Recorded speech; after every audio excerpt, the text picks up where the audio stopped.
Okay.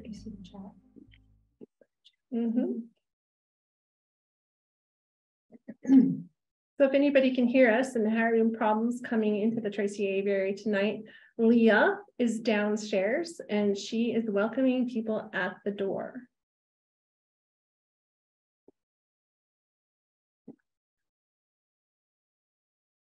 Can we turn this way? That's perfect. Okay, great. So we're going to go ahead and start the meeting now. Tonight is our first meeting in person here at the Tracy Aviary, and I want to give a shout out to the Aviary for making us feel so welcome and helping us with all of this technology so that we can do a hybrid meeting. ELPCO is moving towards in-person meetings. So this is sort of a bridge between what we want to see is large in-person meetings and what we've been doing for the last few months is completely virtual. What we're going to do tonight is have our presenters, and then we're going to ask folks to either put your questions in the chat or wait till the end of the presentation to ask a question. And we're going to laugh a lot tonight because I have no idea what I'm doing, but I have done a few run-throughs with some of our board members who I would like to start introducing. Jenny, do you want to start? Hi guys, my name is Jenny Hobbs. I am the new executive board secretary, and I live in the Gilmore Park area. I'm fun. I don't know if that matters. I am so excited to be here. It's fun. Can I ask a question? Where's Gilmore Park? It's like that area where the well is. That's where I live. No, by the well. Okay. The other side. Above the well. So we live on the other side. Yeah. Okay, so that's why I don't know that it's called Gilmore Park. Yeah. Right. Okay, so then Marnie is sitting to the left of me. So will you introduce yourself? Sure, I'm Marnie Chandler. I am new to the board, obviously, and I also live in Gilmore Park, about a block from Jenny. We both wanted to join the board. We're friends, but we didn't know each other. We both had an interest in joining the board, but didn't know. So it was fun to join and have a friend. So yeah, I live on Harvard, above 1100 East. And And she's fun too. Fun sometimes. All right, and then also in the room is Marshall Bailey. But before Marshall introduces himself, I want to let you know that the way that our technology works in the room is it goes from me and then pans over to the person who's speaking. So if there's a little bit of lag for you people out there in Zoom land, just be patient. So this is Marshall Bailey. Hi, I'm Marshall Bailey. I live on Windsor, kind of just east of Liberty Park here. And a fun fact about me. I like to ski deep pow all the time. It's the chagrin of my wife. It's really true.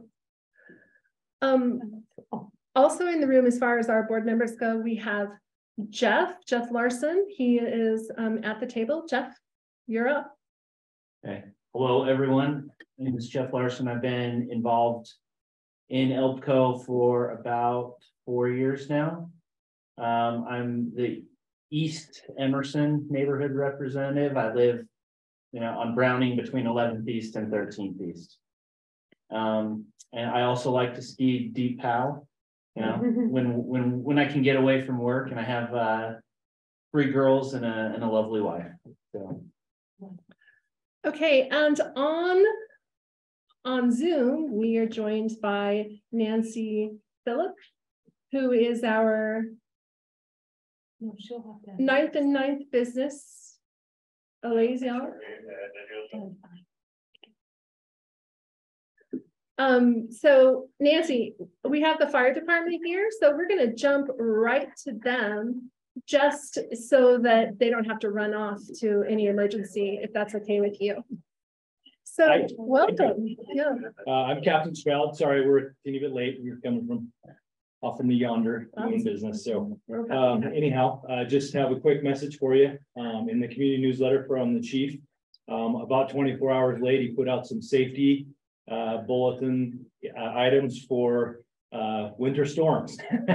So some of the things that he wanted to communicate across to the city council meetings, basically advising people to pay attention to their local news forecasts and to travel advisories.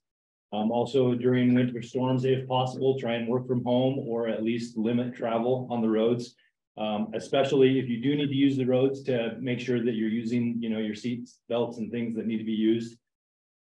Check on relatives and elderly around you that may need extra help, and get them the help they need with their resources available. And then practice any cautious traveling.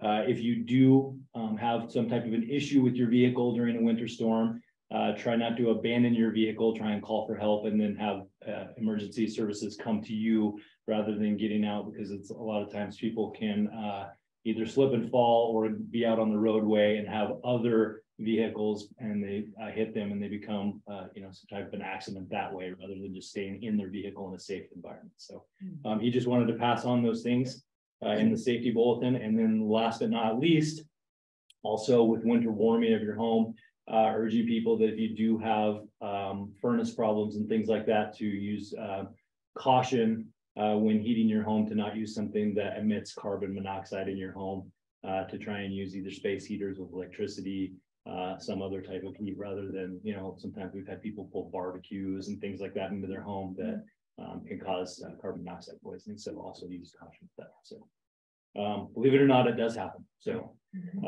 yeah, those were the things that we wanted to get across. And then the numbers for Station 5 over here on 10th East and 9th South. This month so far, we have had 83 fire calls. Most of those have just been small nuisance fires. And some of them don't even need to be extinguished. Some of them are warming fires for people, things like that. And then we've had about 200 and currently 214 medical calls this month. So keeping busy, and that's just Medic Engine 5. We also have Squad 5 that does about double that amount for the medical calls. So any questions for us for the fire department? You guys are on 9th South? Correct. Yep. So you're across the street from my house. Oh, okay. Great. I'm the one that comes and brings you grapes in the summer. Fantastic. So I don't know if most of you are aware, but the heavy rescue team that has been stationed at Fives has now switched and they're downtown at Station 1.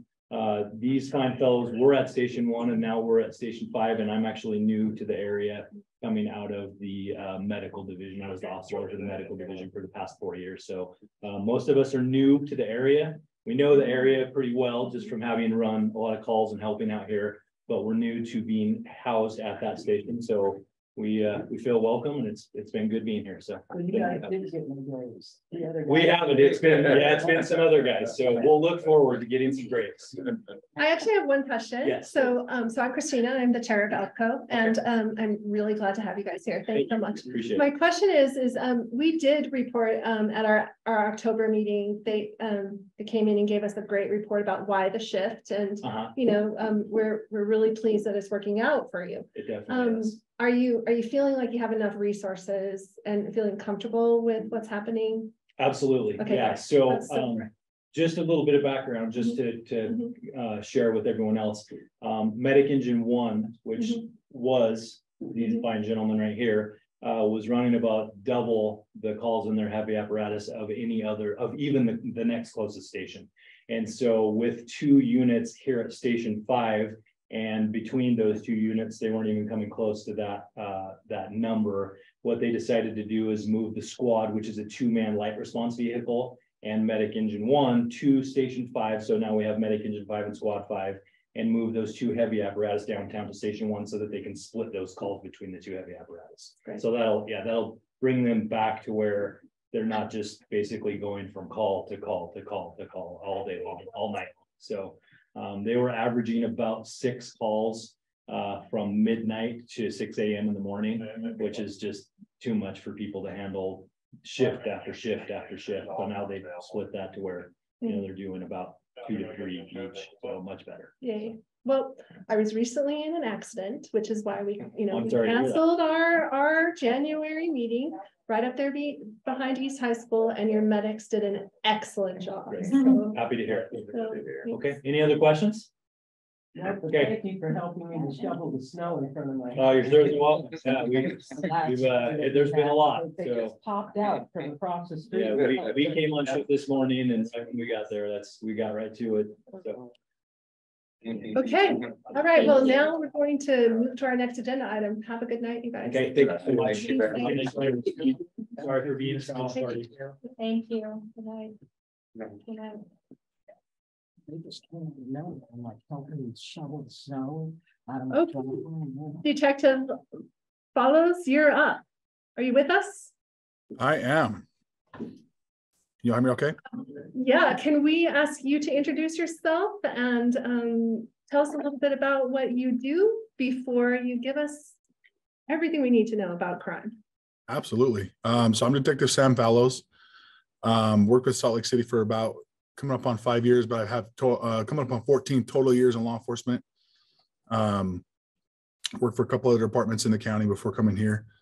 I am your community liaison detective. So essentially what I can do for you is kind of help connect resources for kind of some out of the box issues you might be having with like either concerns regarding homelessness, people camping in alleyways, or I know Liberty Park is obviously a hot spot for that kind of stuff.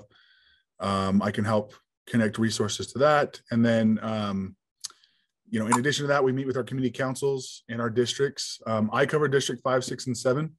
So that's everything east of the freeway, south of 9th South, or I guess 8th South now, and then all the way up into Sugar House. So pretty big area, but happy to kind of help out with anything you guys have questions about in your own neighborhood or any unique issues you might be having. And so then one of my main things that I do is I pull statistics for each community council and report on those at the meetings. So before I get into the statistics though, I want to go over just a couple of things that I go over in each meeting. The first is our trespass affidavit program. If you're a business or homeowner, usually it's businesses that utilize the program. However, anyone can utilize the program. We have if you can fill out a trespass affidavit with the city, with the police department, excuse me, you are able to if you can get the affidavit from me or from our website, you can bring it down to the Salt Lake City Police Department, file it there. And then we have our city issued no trespass signs that have been approved by the Salt Lake City prosecutor, and that you can purchase at, they're basically at cost for us. We just sell them at cost, and then you can put those up at your business or your home. And essentially what those do is they make it so that we as the police department are able to take action either without you having to be there, or without having to have any previous warnings given to the individual who might be trespassing.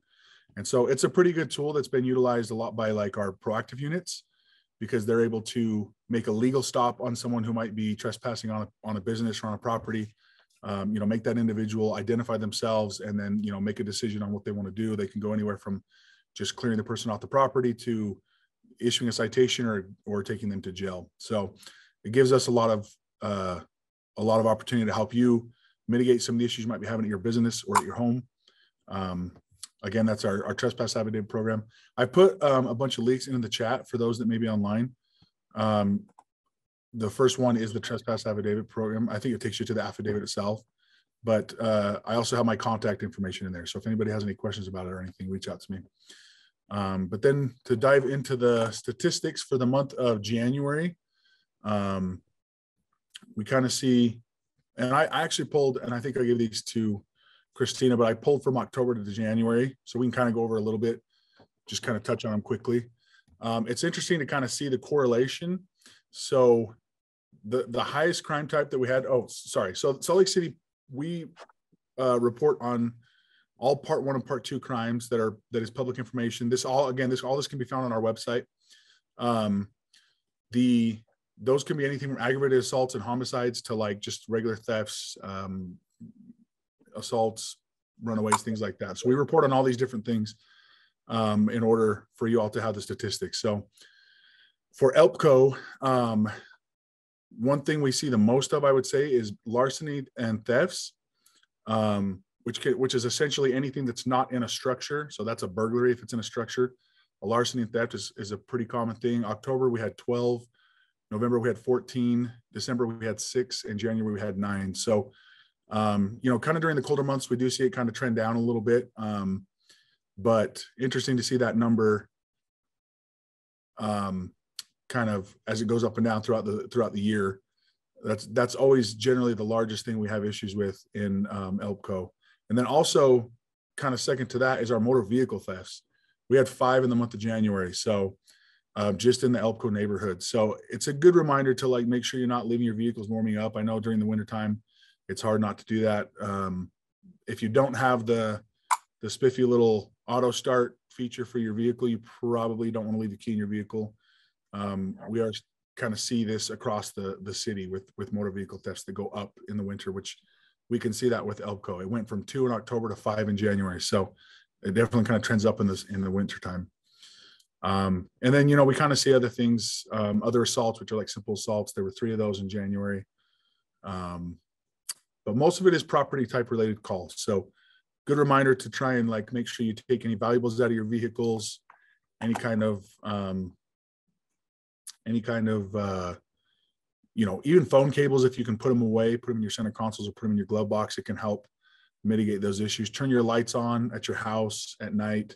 If you have a garage that you're able to utilize, park the vehicle inside, things like that. Those can all help mitigate these issues. Does anybody have any questions for me on, if you do, you can put them in the chat or at the table. Does anyone at the table have any questions for Detective Wallace? I don't see any questions in the chat.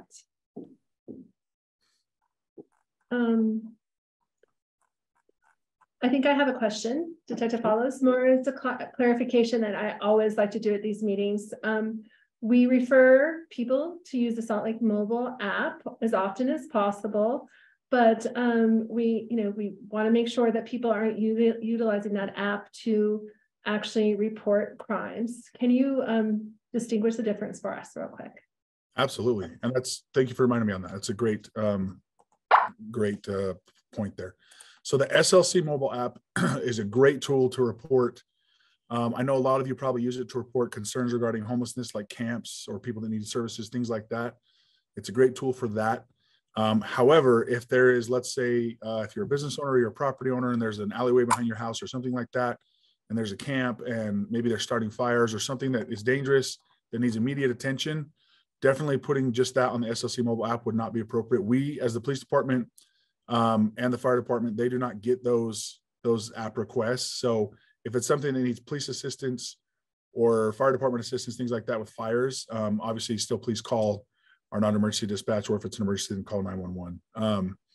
The distinct difference is essentially that the SLC mobile app helps drive the city resources to, for instance, people experiencing homelessness, it drives the city resources to them to help them either get services or get them abated out of the area. It also can be used for a lot of other really cool things like reporting down stop signs, speeding issues in your neighborhood. I know that we deal with that often. So especially like 7th East, right, is pretty busy road. So our motors division is usually pretty good about like staying on top of the high traffic areas. But if you have maybe like in your neighborhood, a little more specific of an area other than like a major road, you can submit a mobile app request. Same with parking problems, all those things.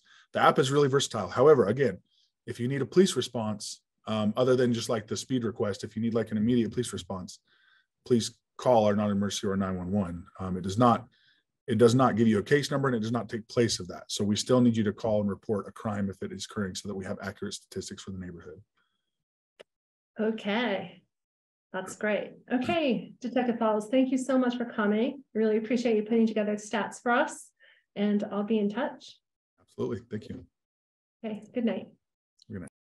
Okay, so two things we really want to hit home for everyone here in the meeting is that you cannot file a police report through the Salt Lake City mobile app. So if you have a property crime, especially, which is what is very common in ELPCO, make sure that you file that online rather than just using the Salt Lake City app. And of course, if it's more of an emergent crime, call 911. Always call 911 if you feel the need to, and that will be the best bet.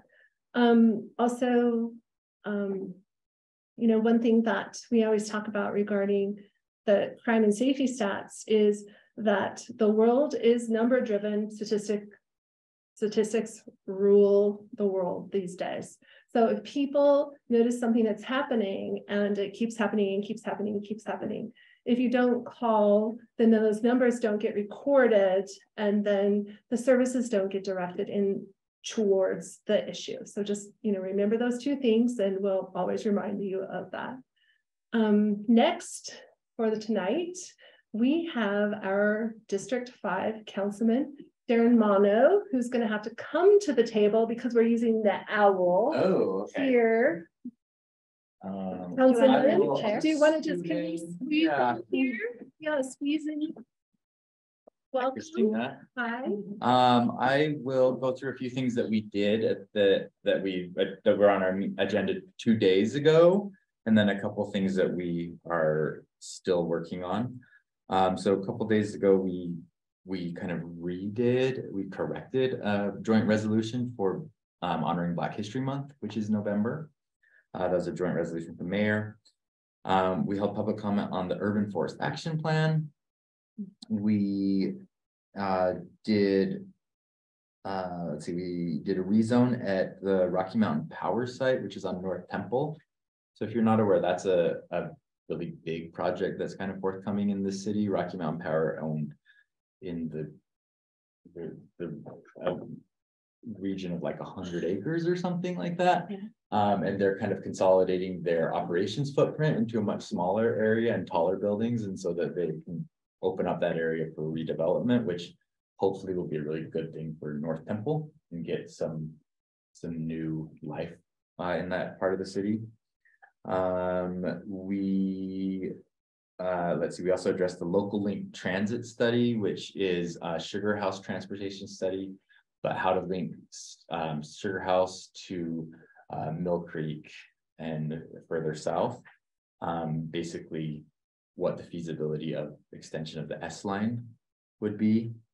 And then we adopted an ordinance that requires in public spaces.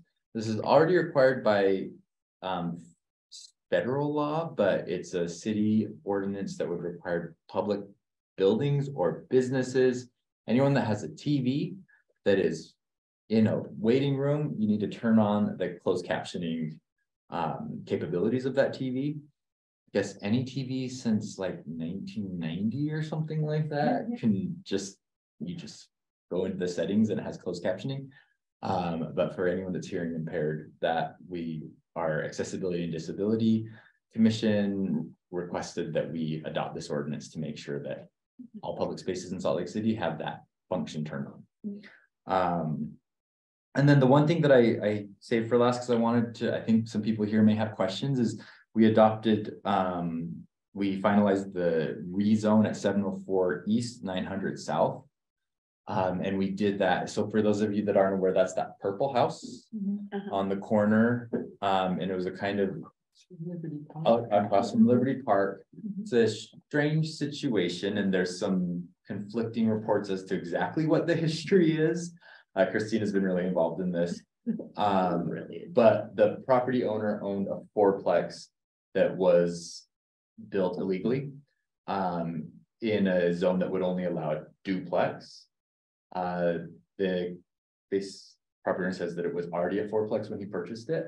And since it was built illegally, it didn't meet code, but he couldn't get a building permit to bring it up to code because it's also didn't meet zoning. So the request was to address the zoning to allow 4 units there, so that he can then go pull a building permit to make it safe. We did approve that with 3 conditions. One, that that the building itself is protected. That's not a landmark building, so there was no protections on that being demolished, and I wanted, and I think a lot of people in ELPCO wanted that building to not be demolished. So the property owners agreed not to do that. The attorney's office recommended that we put it for a period of 50 years. So we will maintain it and keep the building. There's a restrictive covenant that it can't be demolished for 50 years. No short-term rentals. So there's reports and history of that being used as an Airbnb. It's agreed to stop doing that. It was never allowed to be done, but as we know, Airbnbs oftentimes sort of go under the radar.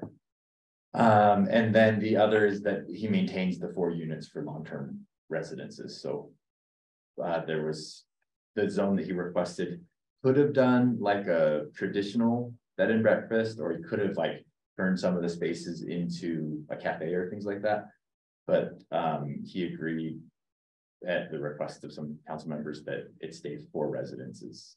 So that's what the kind of compromise that we tried to work out with the applicant and the community, but there was so much input on that and so much sort of conflicting ideas and thoughts that I wanted to just stop here and give an opportunity for questions. Go ahead. I can vouch for what that guy is saying is the truth, that the house was already separated. What's that? Because years ago, before this current owner got in there, my girlfriend is a real estate agent and she took me in there. Oh, wow. Okay. And they gave me some crazy story about some LDS people having more than one wife, and that's why I was separated like that. Wow. And Interesting. yeah, that's the a story news that I story. got.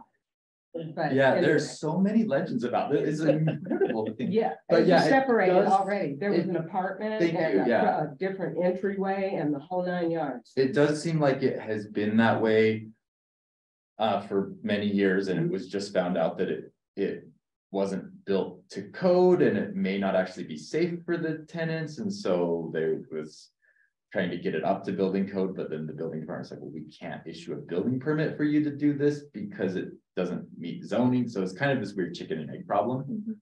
Any other questions on that one?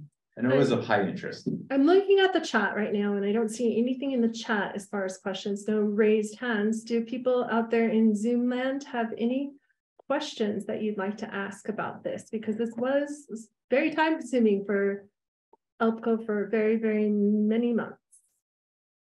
And thank you, Christina, for making sure that the community's thoughts and concerns were conveyed. Hopefully where we landed accomplishes at least some of the goals Well, you know, Yeah. Darren, right back at you, because it was, you know, we listened to a lot of public input, and just a little bit for everyone else in the room. ELPCO board did vote to support the rezone very early on before it went to the planning commission. And, you know, it was, you know, basically we're trying to figure out what the best choice or path forward was. And that was what was really difficult, because there were so many details that finding, you know, the forest through the trees was really the issue here. So, you know, I say thank you again for listening so intently to our concerns, because ultimately what ELPCO had decided was the best path is exactly what we got in the end.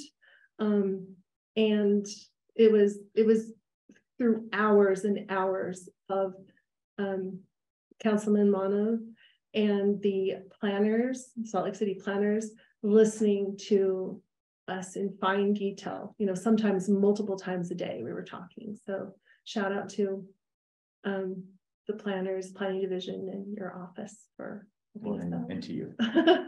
Thank you.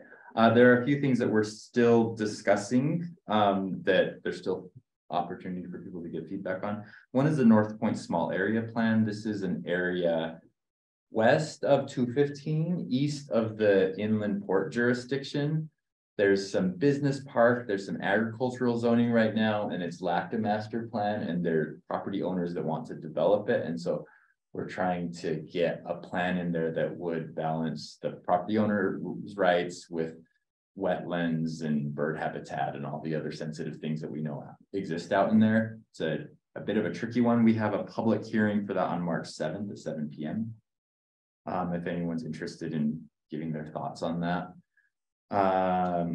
Councilmember Petro, who represents District 1, has been really involved in making sure that she understands what's going on with all of those things. And it's unfortunately one of those situations where it's not possible for everyone to be happy. So it's going to be a bit of a tricky one.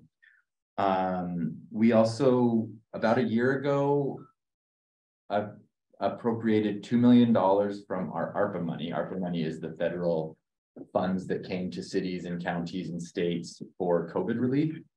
We appropriated $2 million of that to go to small businesses that were affected by the pandemic, and maybe the PPP loans or whatever else the government offered didn't quite help bridge their gap and still had a need.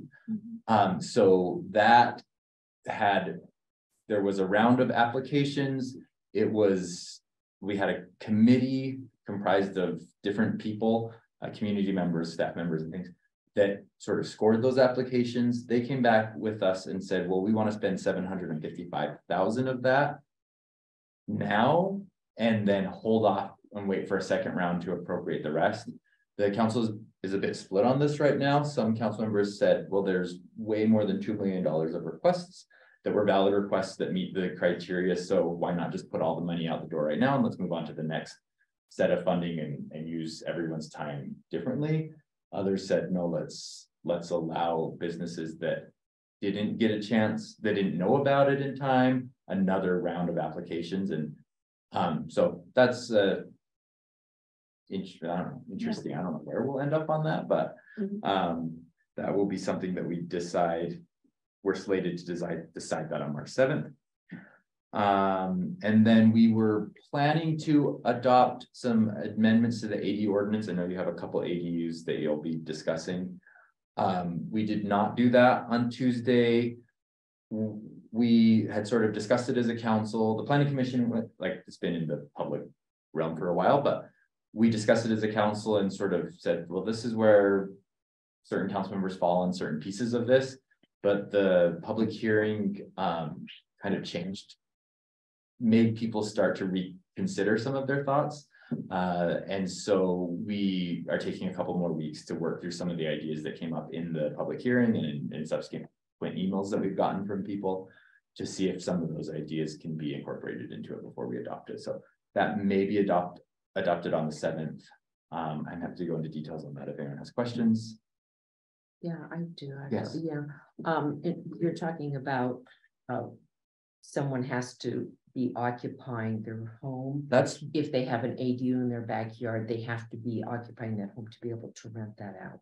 that's the one of the main things that is being considered right now. Yeah, I see that as sort of problematic because I think a lot of people, you know, would just leave their property and then just be renting out the ADU and then their house and not really using the ADU as kind of like trying to get affordable housing in, you know, like, I mean, I've emailed you, you know, several times and the council about, you know, them being used as Airbnbs, you know, which, you know, is kind of not the original, you know, I mean, we're building this for affordable housing and hopefully the house on the Purple House on 9th South will not be reverted back to Airbnbs because it's the Airbnb problem is taking all, hundreds and hundreds of affordable apartments off of the market.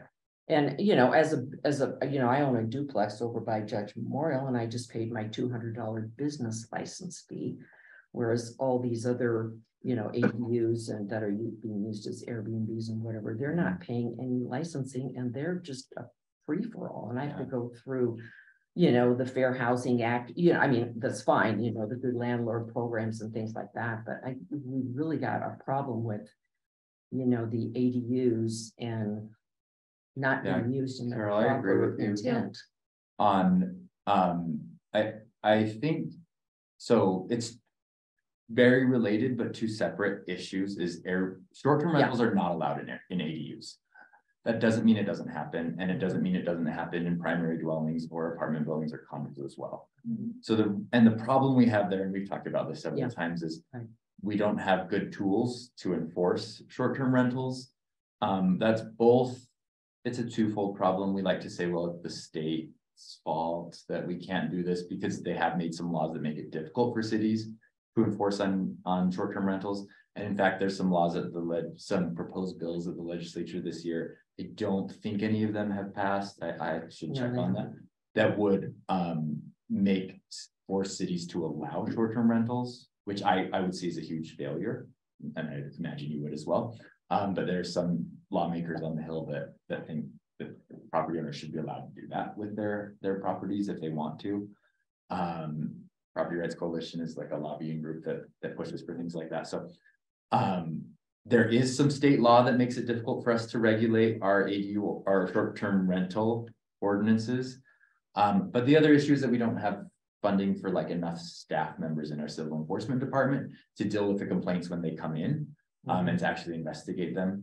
One thing that one of the compromises that we're kind of considering with this is, and I think a lot of people say, well, that the owner occupancy requirement will make it so that the short-term rentals don't happen. I actually don't see that as true because a lot of Airbnbs happen in owner occupied properties. A lot of people have, you know, basement apartments that they rent out on Airbnb while they're living there. So having the person on the property doesn't actually stop an Airbnb any more than any other property does. So, but what I'd like to do is, one thing this is just an idea and it hasn't even really been like vetted with the administration. So I don't know if it's possible, but I'd love your thoughts on it is potentially there's a fee if you build an ADU, there's like a yearly fee to keep that licensed as a rental. If you're owner occupied, maybe you get that fee waived. So investors that can probably afford that, right? That have this as purely an investment will pay that fee, but that fee would come into the city and perhaps be used to fund staff members to enforce on those nuisance ordinances and short-term rental concerns. So and it would be like a twofold thing. We'd say, here's the fee, and then we're also gonna create this staff position. It might not be like literally that dollar gets moved to that person and right, but like doing those two things at the same time, creating more staff members, maybe we need 2, maybe we need 3, but that can actually do more power in civil enforcement in order to enforce on some of those things that Carol, you've reached out to me several times about. So So can I just jump in Yeah. here? Because I just want to make a point of Sorry, I'm probably clarification. taking a lot of time. No, you're great. You're great. Because I gave you some time because I really wanted to talk about this. It was really important. And you know, Carol, you brought up a lot of the issues in a very concise manner that we've heard from literally hundreds of people, right? Everyone it kind of just goes in circles around all these issues. So the first thing that ELPCO did, once we got a little bit more room to breathe, some more wonderful board members involved, is I went to our council, and we brought up issues of enforcement right off the bat. And you know, we see that is the biggest problem with anything that happens regarding illegal ADUs, illegal, you know, splitting houses into 2s and 3s, duplexes and triplexes. So we have been focusing on safety issues and legalizing properties for renters. And we also met with the Good Landlord Program folks in order to see how we can help creating that into a more robust situation to sort of provide help. So, and we've done that from, you know, going down and meeting with people in the city to find out what paths community councils or community councils like ourselves and individuals can take to be part of this solution. So, you know, again, thank you guys for listening to us so closely. And I'm just going to check the chat to see if we have any questions. Did anyone else at the table have any more questions? Yes. I discussed this with Mr. Maddow on the telephone, and I'm not a lawyer or a real estate investor. But I'm having a hard time. We did. Oh, okay. And I'm having a hard time. I'm tripping over. I don't want to put words in your mouth, but the word you used repeatedly was equity. And I'm having a hard time understanding when we are welcoming speculators to come in and flatten affordable, modest housing, to put in a large, very expensive house, how this is at all equity or improving affordable housing in my neighborhood or in my city. I have a hard time understanding it. And I think that by saying that we are going to discard the owner occupancy clause, we are giving a massive open arm welcome to speculators, real estate investment groups to come in and purchase modest single family affordable homes and flatten them. Owner occupancy requirements are 2, and we probably don't have time to we really don't have time to get into this, but I was at the meeting that you were at, and I think that's a really great concern. The problem is that we have probably something that you're going to talk about later on in our agenda. So I'm hoping that maybe we can come back to that and move on to our next agenda item. Is that okay with you? I don't want to take your time, but we have specific. Okay. All right, great. So I don't see any questions on the chat, but I do see one statement that maybe you could just tell us some quick stats about, in which someone says, most ADUs are not developed by speculators. I am interested in, do we have the local stats on how many ADUs are built by actually, owner occupied? I mean, since it's been a conditional use, then. The current laws require that it is owner occupied. So any ADU that was built legally that the city knows about to date will have been owner occupied, will not have been built by an investor or speculator. Okay. But I think what that comment may be referring to is other states or other municipalities throughout the country that allow ADUs. The data does not seem to show that it is these corporations coming in and buying up a bunch of houses and building ADUs. Are we going to have a robust collection program for collecting data on this through the city, where they're going to actually look and see? We already have an annual report Mhm. that comes out every year since the ADU ordinance was adopted. Mhm. Previous years it was very small, like one ADU was built Yeah. in many years.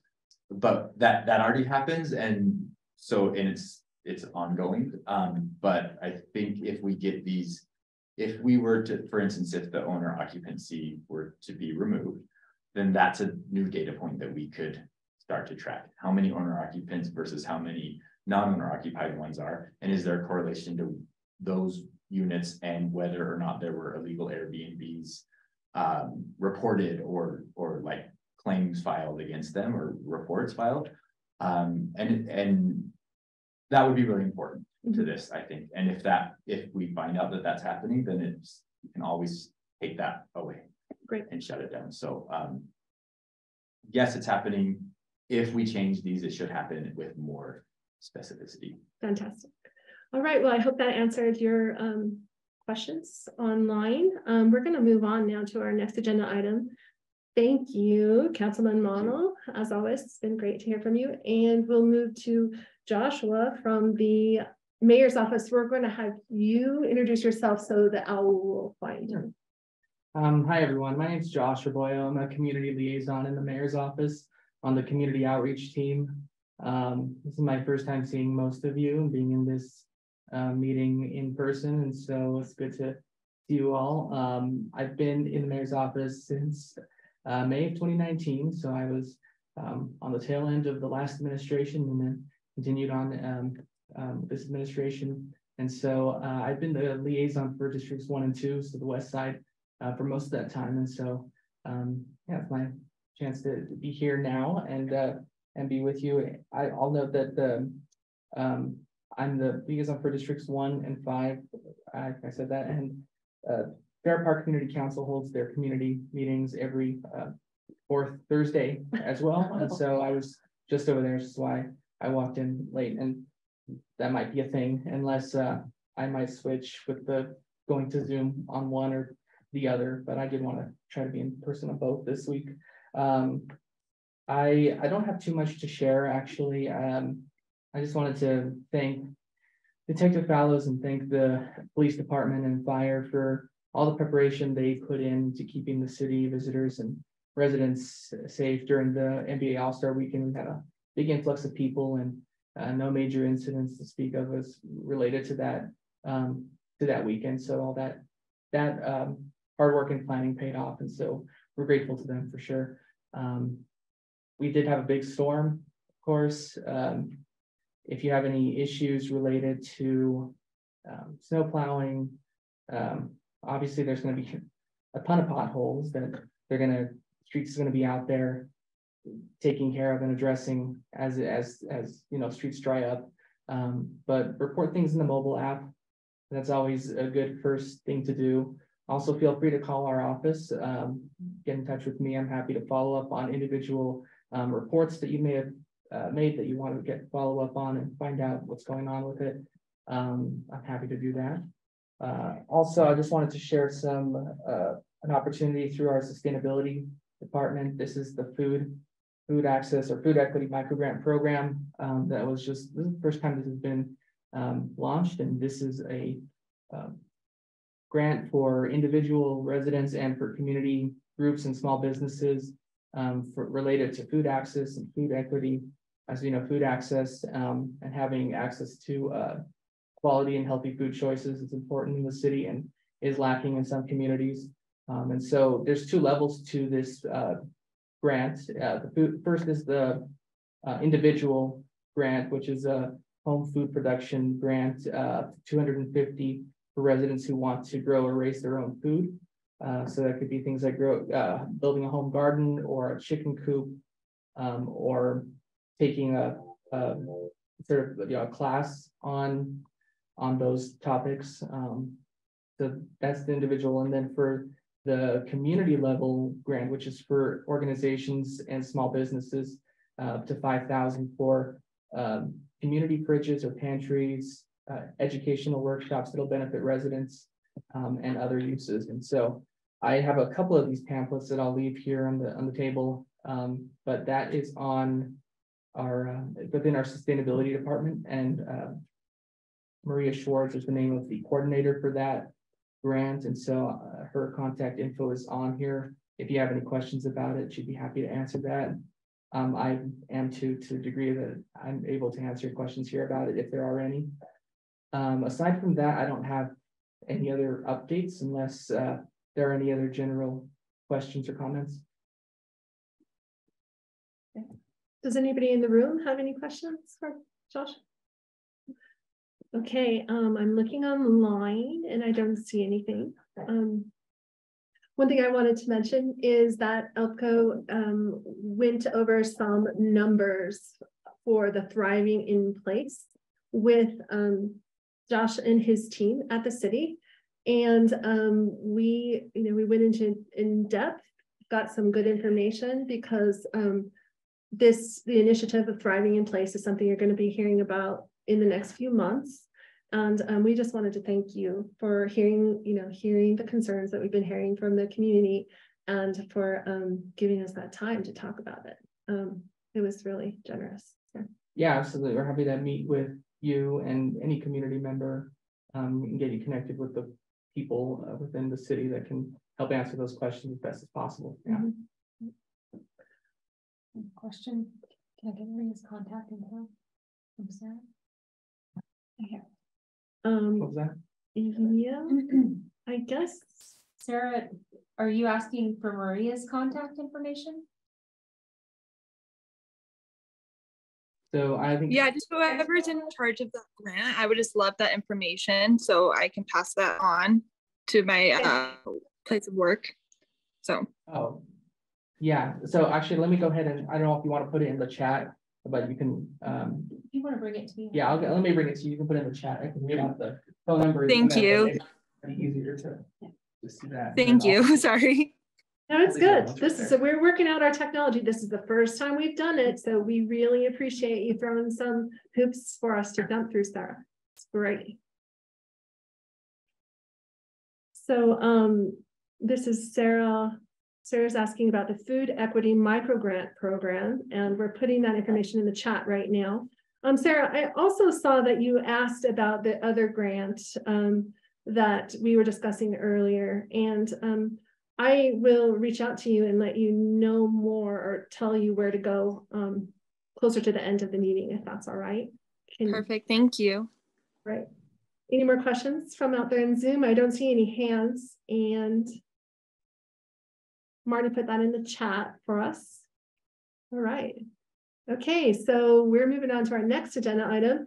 This is Lynn Jacobs, and he is in charge of the 1100 East Reconstruction Project. We have a board member, David Jones, who's been working really closely with Lynn to try and get as much information out as possible and to take information to Lynn. Now, I want to be really clear before I turn the time over to Lynn Jacobs that this project is happening. It's a done deal. They're hiring folks to make it happen. ELPCO has been involved for well over a year in this project, and we have solicited so much public comment again that we are at the point where we're really excited that this road's going to get fixed, but there still is a lot of concern about how it's happening. And Lynn agreed to come tonight to answer concerns you might have. And then he's going to come back next month and give us updates on the new phase of the project. So tonight, we just really want to focus on any questions that are concerns. Is that right, Lynn? Yeah, that's great. Can you hear me okay? Yes, we can hear you great. Awesome. That is exactly right. So we were back here at ELPCO, like you said, more than a year ago. We've gone through a lot of engagement with you. The input that we've received from this group has been incredibly helpful in guiding our design and guiding what we've done out here. And I think one of the big key things that we heard from this group was a desire to slow traffic on 1100 East. And so a lot of the elements that we've included in the design are intended to do exactly that. improve safety for the elementary kids that are crossing down by Harrison. So we've got some pretty big safety enhancements going on with this project, and we're really excited to see that coming on board. As you mentioned, the design is final. We've completed that design towards the end of last year. I think we were here, I'm trying to remember if it was October or November, to present that design to everyone. Nothing has changed since then. We are going with the same concept, the same overall design that we showed you back then. The one thing that has changed is that we recently put this out for bid to hire a contractor to come in and build this project. That bid opening was about a week ago, and I am happy to report that we actually got a really good bid on this project, which, you know, over the last couple of years, we've been hit or miss on bids. And in this case, we got a good bid and going to construction, just like you said. We are in the process of getting that contract finalized with the contractor. That usually takes us a couple of months to do, believe it or not. There's a lot of paperwork we have to go through, making sure that they have all their insurance and making sure that they're all squared away and ready to build this project. And so you really won't see us have that contractor hired for a little while yet. I think we would love to come back in March, maybe, or April, and before we start construction and talk through that a little bit. It's our intent, as soon as we have that under contract and actually hired, that we will set up a meet the contractor night and schedule something and have you all invited to come and participate in that. At that meeting, you'll get to meet the contractor. You'll learn more about construction phasing. You'll learn about the impacts. You'll learn about how to deal with, okay, what do I do when they're right in front of my driveway? What do I do about watering my park strip? All that kind of information will be provided at that meet the contractor night. I think a few of you made it to the Highland Drive meet the contractor night that we had just a few weeks ago. That is going to be the same kind of meeting, but with our new contractor. So definitely looking forward to inviting you all to that. We will have a lot more information at that meeting than I have for you tonight. But with that, I want to open up for any questions. First, we'll take questions from the room. Anyone? Yeah, I have Lynn, could you explain or just tell us what the parking will look like from the Whale down to 13th South, the on-street parking? Yeah, you bet. And I think we've had this conversation a few times. Parking will end up being, we were able to keep parking on one side of the street, but unfortunately we had to remove it from the other side of the street to make everything fit and make it work. And so you'll see parking, on-street parking reductions on the street, one side or the other, and it kind of alternates. I have a map that's available on our website that I'm happy to share with you. It looks like you'll have to enable me to share screen if you'd like me to share that. If not, it's available on our website, and I can also put the link in our chat. I think she'll be able to see it unless she. Oh no, I've seen it. And it alternates one side to the other. It will be different as you go up and down the corridors. In some places, the parking stays on the east side. In some places, it stays on the west side. The reason we've done that is kind of twofold. One is we went through and did a technical evaluation of each block face, and we determined if we kept it on the east side or the west side, which side would give us the most parking. And so what we've done is we've tried to optimize the amount of parking that remains on the street after the changes that we have to make are done. The other reason that we do that is that it's going to force the actual travel lanes to shift a little bit from one side of the street to the other. So as you're traveling on 1100 East, you're not going to be able to just go in a straight line. You'll actually have to kind of maneuver your way. And at places, it'll shift you to one side of the road, and then it'll shift you to the other side of the road. The intent behind that is to cause traffic calming and to slow people down, which is something we absolutely heard through both the surveys that we sent out and also in person from a number of people on this corridor. And so those two elements combined kind of solve a lot of our problems and also give us the most parking available. Are we there? Nope, it's still not letting me share screen. Yeah. To be honest, Lynn, as I've said, this is sort of high-tech system we're working on. So yeah. I'll put that link in the chat. Great. So that link that's in the chat is the project website, and you can find information on here. And as we get more information about construction phasing, we will use this website to communicate that with everyone. But if you go to that website and you go down a little ways, you'll find a map, and that map will show you which side of the street. You'll see like a blue dashed line on one side of the street or the other, and that map shows which side of the street the parking will stay on. Now, there is a section right between Harrison and 1300 South where we actually were able to keep parking on both sides of the street, but outside of that limited block and a half, about that block and a half area, it does get removed from either one side or the other to make everything work. With that, one thing we did do early in the project is we actually did a parking study where we came out and counted the number of parked vehicles on the street up and down the corridor. And we did it on a typical weekday, and we also got it on an evening. And if I remember right, we did a weekend on this project. And looking at all of that data, we determined that if we have the number of stalls that we actually have available at the end of our design, that the amount of people that were parked on 1100 East during all of our data collection time would fit within that parking. And generally they would having to go more than about a half a block to a block further than they would have had to go before to look for a spot. So we absolutely recognize it's an inconvenience for people who like to park on both sides of the street. We recognize that it will be a little harder to find parking on 1100 East, but we also, our analysis demonstrates that we should be able to keep the same number of people who are using 1100 East should still be able to park on that roadway. It'll just be a little less convenient for them. Did that answer your question? Yes, I guess I just had the concern about down around Hub and Spoke and that area. Yeah. I think it's going to probably drive commercial parking up into the residential areas in those streets around there. Yeah. Well, the block immediately south of Hub and Spoke, we were actually able to keep parking on both sides, and that seems to be a little bit more of the commercial part of the corridor as well.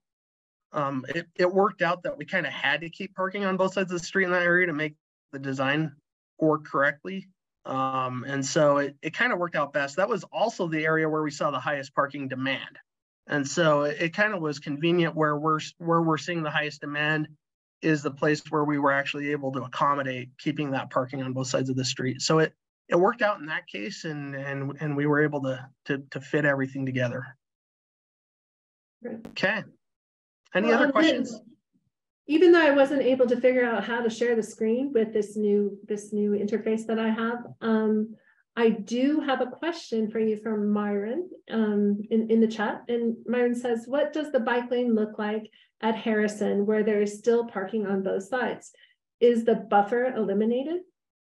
It is for that very short distance. And the reason why we're able to do it in that little area is that we were unable to carry the buffer through the intersection at 1300 South. So we have to make that transition work anyway. And so we were able to kind of make that transition happen at Harrison. Now, what's really neat is that at Harrison, we're going to do something a little unique within the city. Now, this is done all over the country, but we haven't done a lot of what we're doing at.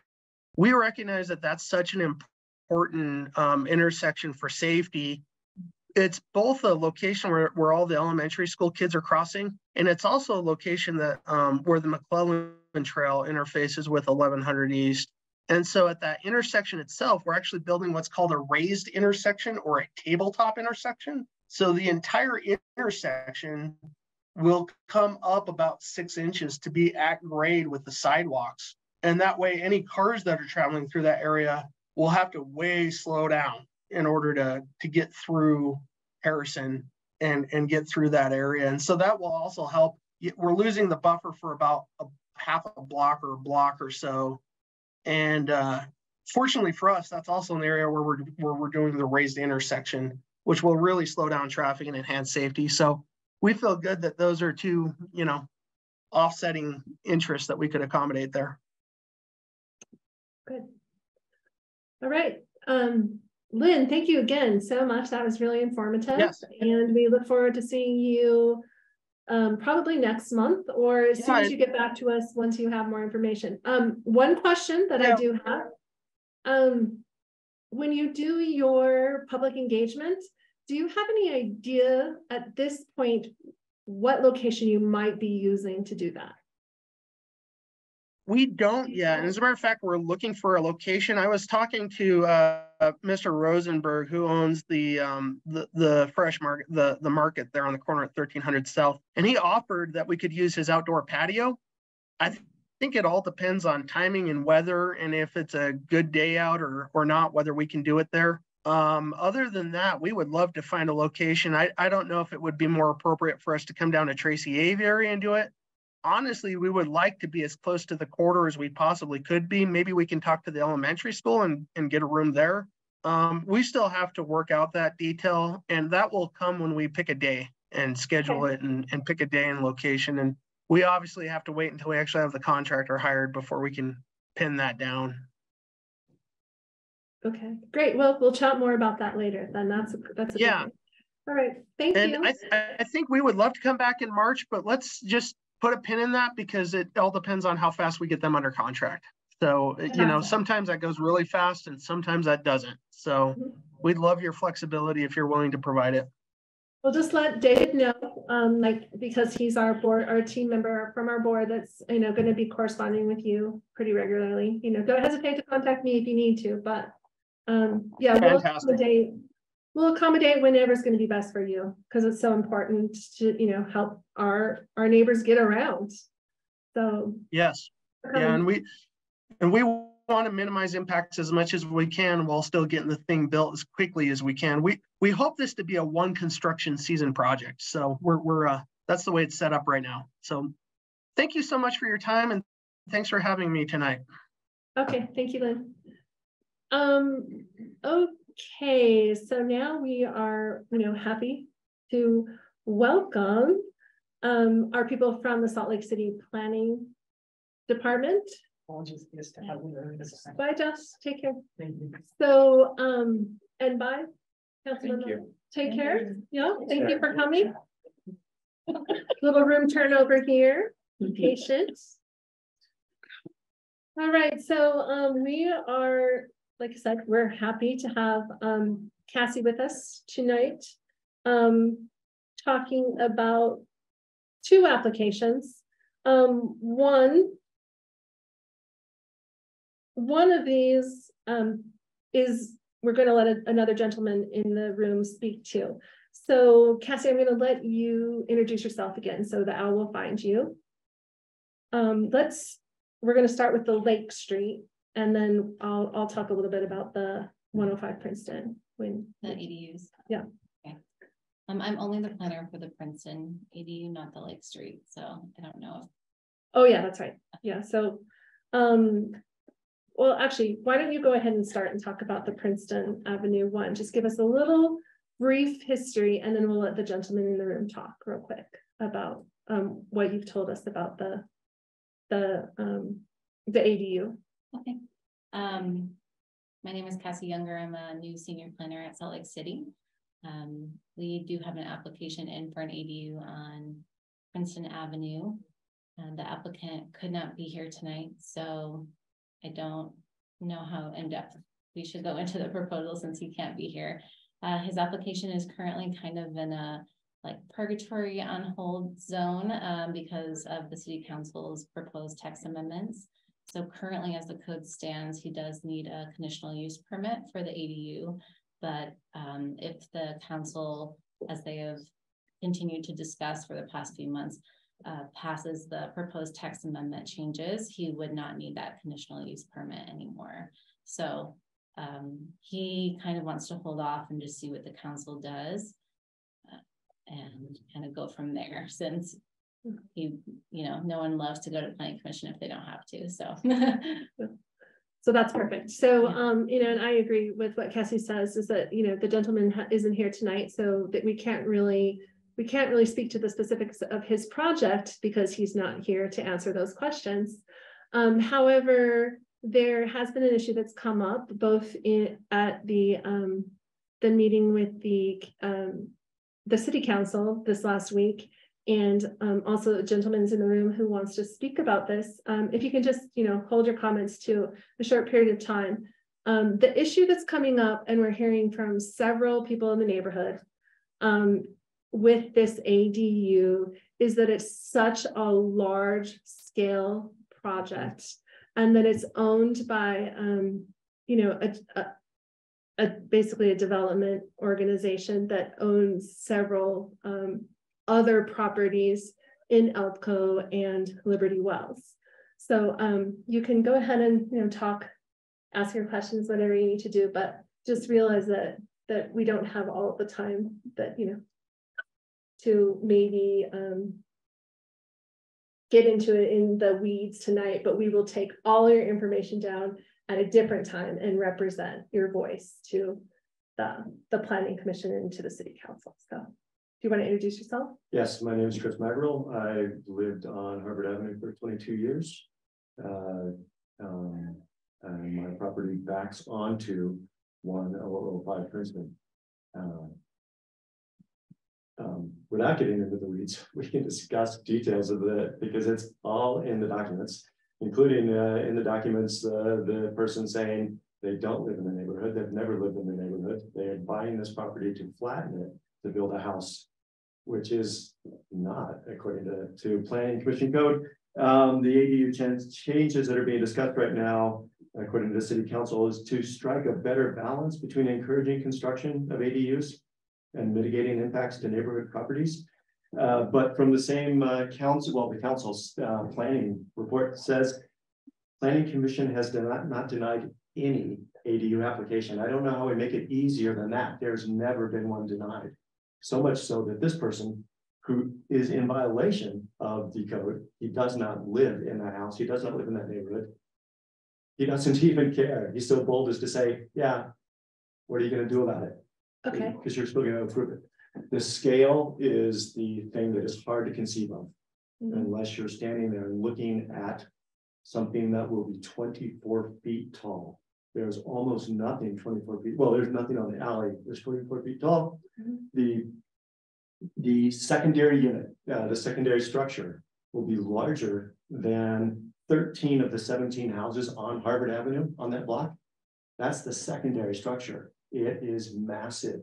We're talking something that's 24 feet tall, 29 by 26 feet. It's a huge cube that's being dropped in. So this gets to the importance of the absentee owner as opposed to owner occupied. If you live in that neighborhood, one would assume that you care about the neighborhood. There are qualities of the neighborhood that you find interesting or charming, or you want to spend your life there. If you are somebody who's just coming in to buy a house, flatten it, and put this up with no intention of ever living there, you don't have to look at your neighbors. You don't care. You don't care what you think. You don't care about the neighborhood. So the scale of this is completely out of character with the neighborhood. And I do not think that anyone who lives in the neighborhood would disagree if they will stand there and look at what 24 feet by 26 by 29 is. Great. All right. Well, I appreciate you for keeping that concise because I did listen to you at the City Council meeting, and it encouraged me then to speak to Cassie. And we did confirm. Do you want to answer this because you can probably answer it better than I can? That we confirmed this with Cassie, the city managers, and also I talked to the planning division director.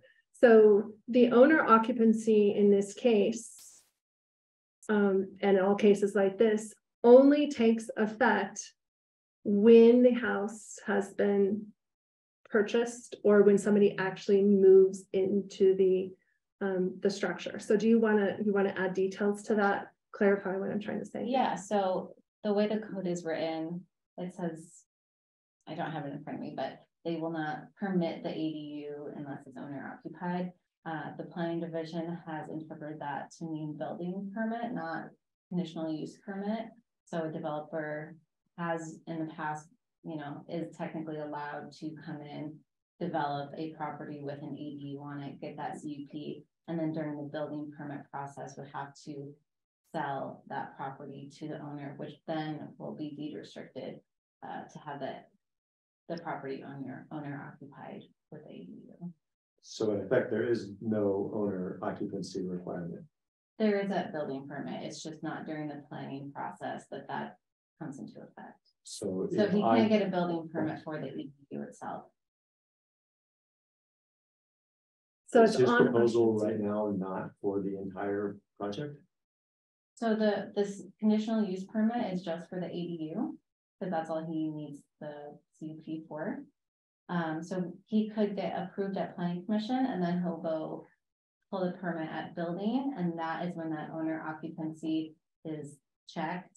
And he would have that deed restricted property and sign all those forms and everything. So, you know, he can go to planning commission, and then it's the building department itself that enforces that owner occupancy. So if he goes and says, as he has said in his application, that he does not live there, and once complete, the property will be sold, he has no intention of living there, the building department will still give him that permit? But I think it's triggered at certificate of occupancy, so. Yes. So yes, he can still flatten that. He can say, I don't live there, I never have lived there, I have no intention of living there. And you're still going to give me the permit to build this ADU, correct? Yes, Yes. So there is no owner occupancy. but they will not get the certificate of occupancy, so. So just to like reel us in a little bit, it's a really interesting and important thing that we have already opened the dialogue about. It was something that I noticed too, and I started talking to the planning division right away, and we've been going back and forth on this. So I'm going to invite you to, be part of this conversation with me, and, continue to, I'll take your contact information. I'll let you know what we find out. It is a little bit complicated. We don't have all night, so we'll table this for a second and move on. Megan Booth is here on the other. Yeah, yes. So thank you for clarifying it, because I could have never done it that well. And thank you for bringing up the issue, because you are not the only person that we need to clarify this for. Moving on to the next thing, and Cassie will be back when she talks about the rezone in a little bit, but we are moving on to Megan Booth, who will be talking about the Lake Street ADU. Take it away, Megan. All right, thank you all for letting me attend via Zoom. I live in Layton, so not dealing with snow later potentially. I'm very grateful. My applicant is also attending via Zoom, and so I'll turn the time over to him in a few minutes. His name is Eric. So the PLN number for this is PLN PCM 2022-001158. The project name is the Lake Street Detached Accessory Dwelling Unit. The address is 1163 South Lake Street. It is in the R1 5000 zone, which requires the project to apply for a conditional use permit. So kind of what we were just talking about. The type of ADU that this is, it's going to be in a detached ADU. It will be newly constructed. It is, as required by code, only one unit. The parking does comply. The one stall will be off the alley. There's also parking available on Lake Street. The location will be in the rear yard. It does meet the size requirements. It meets the setback requirements and the lot coverage requirements. The height of the building will be approximately 11 feet 4 inches. The access will be facing the principal building rear facade. So that's just kind of an introduction to the project. Does the community council have any questions about the process before I turn it over to the applicant? Does anybody in the room have any questions about the process? Do we see any questions online in the chat? Okay. Okay, I'll go ahead and mute myself, and then Eric can go from. Welcome, Eric.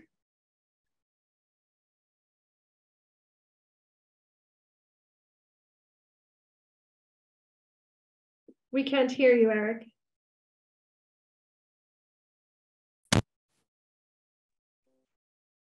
Are you able to hear me now? Oh, yes. Welcome. Okay. Thanks. Yeah, I'm the architect for the project and the applicant. I'm not the property owner. I probably don't have a whole lot to add to what Megan just said, unless I'm able to share the screen with drawings. But Like Megan has described, this is a one-story accessory dwelling, detached in the rear yard, pushed as far back as we pretty much can on the property and still meet all the setback requirements. It's a very simple, straightforward design. It's a collaboration with the owner. The square footage is about 576 square feet, one story. Like she said, 11'4" roughly maximum height. It's just a single sloping roof. We are providing a parking pad off the rear alley for the unit as a convenience. We're not required to do that because there is on-street parking on Lake Street, but we've chosen to do that for this project. Yeah, I'm not sure I have too much else to say about it, unless you have questions. Eric, so the process is that, you know, we have received an early information about the project, and we just put it out there to the public, the people in the room and the people on Zoom tonight. And when we post our video, we refer back to it often. So we really appreciate you being here tonight and giving us this information. More questions might come up at a later point, in which case we'll pass it on to your planner and she'll let you know. Yeah, I would say we're probably in a similar situation with this other ADU that you've described, being in kind of a conditional use sort of limbo, depending on what the changes that the city council decides to make or not make. The design of this project could evolve and be different from what it is right now, if it didn't require, you know, or if I guess if they loosen some of the standards, and we'll kind of see where that goes. But for now, we're kind of moving ahead, not knowing what city council will do. Okay, we do have a board member in the room, Jeff Larson, who has a question for you. In your case, the existing home stays in place, correct? And the ADU is just built at the rear of the property at the alley access, correct? Yeah, this is a detached accessory dwelling. There's currently no alterations to the existing house. Yeah, that's it. All right. I'm happy to share my screen and show a picture and a site plan if you'd like. Megan, I apologize. We have all tried to figure out why our screen sharing ability isn't available to us tonight. It generally is. It's usually very easy, but we can't figure it out. So we're just going to have to, maybe can you put up a link in the chat? Absolutely. That would be great. Yeah, there's an open house for this item. So let me grab that and I will put it in the chat, and anyone can take a look at that and view the plans. It might just take a second to do that. Yeah. Let's see. Here we go. Okay. And it looks like on this one, the end of the comment period is March 6, 2023. I am the project planner. So if you have any comments about the project, including the gentleman in the room, if he has any questions for me, he can email me directly. And then this is slated for Planning Commission on the 22nd of March. So, if I could add, just as a practitioner where we get a lot of accessory dwelling inquiries, just a side note that while the city or the planning commission maybe has never rejected one, these get rejected all the time during design between the owner and architect. When we actually figure out what a property owner can do on their property, they often just don't make sense. If the existing house is very small, if the lot is non-conforming, if it's a one-story house and they'd like to do a two-story, you know, ADU over garage, they're just not feasible. And we kind of have that initial conversation with property owners all the time, even though their neighbor could maybe do the project because the neighbor owns a larger house. the particular client maybe can't do it on their own because so much of the current accessory dwelling code is tied back into how big is the existing home, how tall is it. So a lot of these, you know, ADU inquiries where someone thinks they want to do a project, they just don't go any further than initial conversations, because to do all the utilities to something that, say the accessory dwelling is only going to be 400 square feet or something, the costs just don't make sense for them. And it's not, a project that makes sense, whether it's a mother-in-law unit or a rental unit. They just decide, you know, it's not worth it in the end. So they get headed off before they go in for conditional use. We see that all the time. Great, that was really, really interesting information. I think it'd be interesting for ELPCO to do a mock, you know, permitting in one of our meetings, just so people kind of saw what it was like to apply for a permit and do something like this. So that makes me want to think about that for a future meeting. But I think that's good. I think that's a good idea. All right, well, we're going to move on then. And now we're going back to Cassie with the rezone that's happening on, or that's being requested on 900 South. And Cassie's going to give us some information about the new zoning laws that are in effect in Salt Lake before she talks specifically to the projects. And we're lucky to have the homeowners in the room tonight to answer questions for us. So go ahead. All right, thank you. I'll actually let the applicant speak first and just present their project and their purpose and intent for their proposed rezone. And then because they're proposing to change that zoning map to RMF 30, there have been recent changes to that zone. So I'll just present some information on that that's like kind of a little in the weeds and the details. So I'll just present after they do, if that's okay. Okay. You want me to speak? Yeah. Okay. So we have a single family dwelling on 9th South that is zoned for medium density dwelling, except that the size of the lot is too small for the zoning that the city has for the property.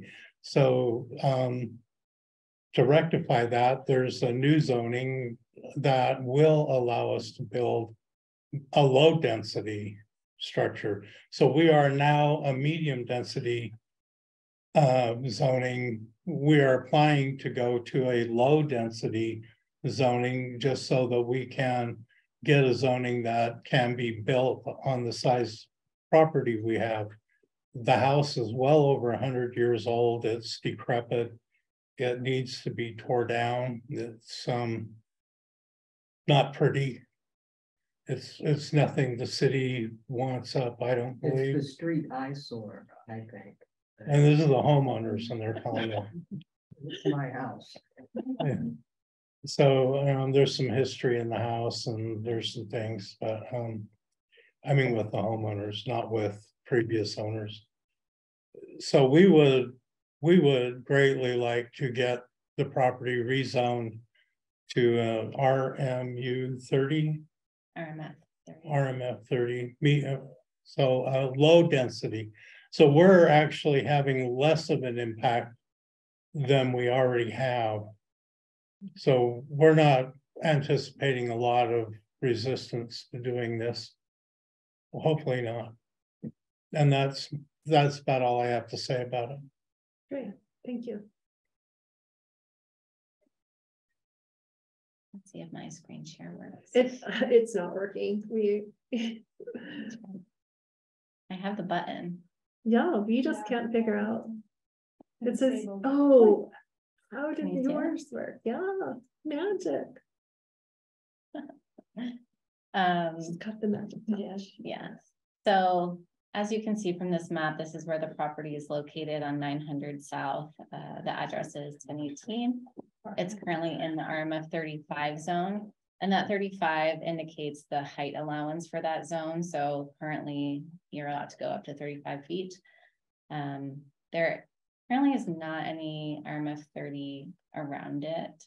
But it is still proposed as a multifamily zone. The changes to the RMF 30 zone, which is the proposed zone by the applicant, were passed in October of last year by the city council, and they actually don't even go into effect until this April. So by the time the applicant's process is over, the zone will be in effect. So the purpose of the changes to the RMF 30 zone were just to allow greater flexibility for multifamily configurations and development, because a lot of property owners were running into this issue, like the applicants are, of just not fitting the development standards for a multifamily zone and just being too small, even though their zone is technically multifamily. So as you can see from these comparison tables, the dark blue is the current zone, and then the green is the proposed RMF 30 zone.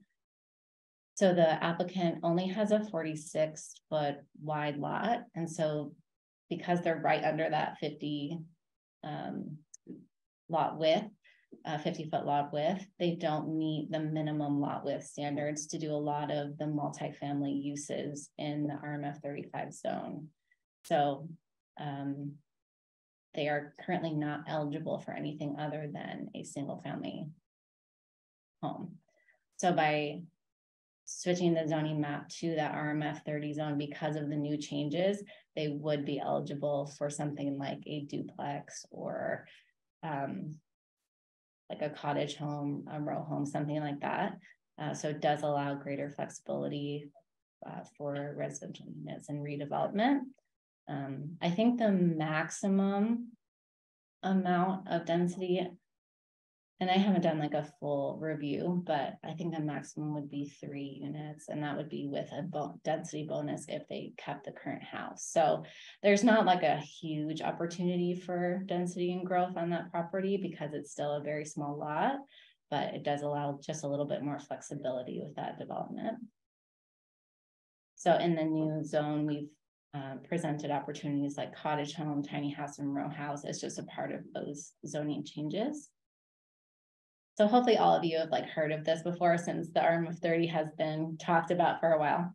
And as far as was presented to me, and I don't know if this has changed, but no development plans have been submitted, or I'm not sure if you have ideas on that yet. We're selling that property. We're not developing it. We're selling it hopefully to a developer who will then work with the city to, you know, for parking, for impact, or and hopefully they'll get an architect, and all of this will be worked out by the buyer of the property, future buyer. We don't know who the buyer is going to be, but we're not interested in developing this property. Yeah, so this is just a zone for kind of future use and potential development, I think, set in stone. So the next steps for this application would be going to the Planning Commission, and then the Planning Commission would make that recommendation to City Council. So, may I add something? And the new development is going on all up and down my street. I mean, like across the street from my house, there's one going up. Every time I try to drive down the road, the street is being torn up and redone. You guys took half my driveway away and made a bike lane out of it. I mean, when you reconstructed the neighborhood, so I see my neighborhood going under reconstruction on my street only. I don't see where that would interfere with any of the side streets or anything. And personally, just to say, there's so many businesses and stuff on my street and so much traffic. I don't even think that small children should live on 900 South between that, in that little, it's like maybe a 6-block area. Yeah. Or so. Yeah. I mean, I Below can't the see well. a kid riding a bike down the street there. Like if I had small children still, my children, I've raised my children in that house. I've been there for over 20 years. And I mean, when I first moved there, yeah, close to 30. But when I first moved there, it was just a quiet residential neighborhood. Your kid could play on outside, and I let my kid drive, you know, ride or bike. up and down the street. Now, I mean, they're grown, but now I wouldn't do that. The neighborhood has changed. Well, the street has changed. I shouldn't say the neighborhood has changed.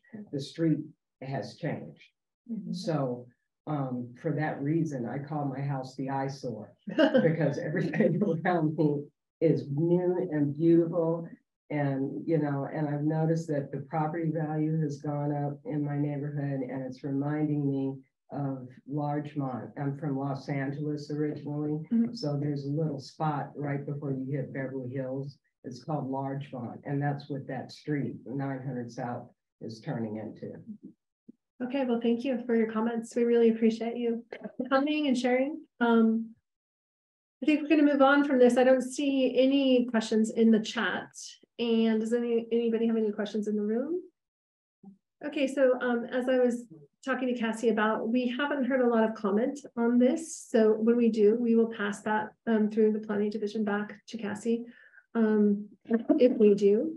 The RMF 30 is pretty new. People are wrapping their heads around it, but you know, good luck to you. You know, I hope that everything goes well and that the worst that can happen is I'll end up staying there. Continue to be the street eyesore. Okay, I don't have. Well, like I said, there's nothing coming out against it at this point, so that's a good thing. Oh no, I just wanted to make it clear. I don't have a couple questions I'd like to ask Cassie. That's what the while we're I here. don't have to. I was okay. Going back home. Are they? Do you want to ask her here in the meeting, or do you just come okay out now? So if we do find a buyer and they buy the property, would they be able to take this application process over? Or would they have to start a brand new application process? I'm not sure if you can transfer an application from one person to the next. So what we've got started would end with the buyer? Oh, that's awful. Okay, and I'm sure buyers are gonna wanna know, so what elevation do you start the R30 at? Is it the existing foundations? Is it the average height? We're on a hill. So where do you start the 30-foot height at? I believe it's the average elevation, but over the size of the lot. So of the lot, okay. So that'd probably be the existing foundation. Probably, okay. Okay, great. Well, we're going to move on since you guys are working together. We're going to take this from the public meeting and throw that back to you guys for your private conversations. All right. Okay, so we are done with our first inaugural ELPCO meeting at the Tracy Aviary. So we did pretty good. I'm very proud of us. I'm really thankful to everybody who came. There's a couple announcements that we want to make. Our ELPCO Neighborhood Boost Grant is live, and we have until the 28th to get your grants in. We've had a few grants, but we'd love to see some more. If you have questions, please email us at elpcoslc@gmail.com or communicate with us through Facebook Messenger, or whatever questions you have. I would like to introduce to you tonight Marnie Chandler. She's taken over our grant program. Do you have anything that you want to add? No, not specifically, except we did kind of get the word out a little bit late this year because of the changes in the board. So if anyone is interested in applying for that grant, I think that it ends next week, at the end of this month. And so certainly reach out to me or Christina, because we started late. I think we'd be willing to, if people had interest and were applying, we'd be willing to extend that date just a little bit. So what we've been putting out publicly is, if you have questions, ask us. And if the granting application is difficult, ask us. If you need help, forming your thoughts, putting some ideas together, ask us. We're happy to answer as many questions as many times as needs to happen. So we appreciate that.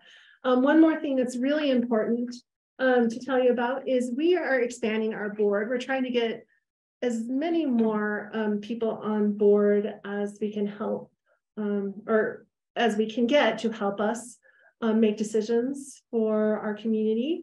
One issue that we're having problems with is the West Emerson neighborhood, and the areas for the West Emerson neighborhood are 1300 south to 1700 south, from 1100 east to 700 east. For any folks that are living in that area, we would really like to hear from you if you're interested in being a neighborhood representative. So tell your friends. If you are also interested in another position on our board, we don't have open positions, but if you are excited about working with us, we can utilize you in some capacity. So definitely reach out to us. We are looking for volunteers for the 9th and 9th Street Festival in addition. For this summer? Yeah. So does anybody else have anything they want to add before we say goodnight? All right, well, I guess we're done. We have no questions in the chat. We're done for the evening. I appreciate everybody for coming and staying with us for our test run. And we will see you next month on March 23rd, 2023. Have a good night. Yeah. Thank you.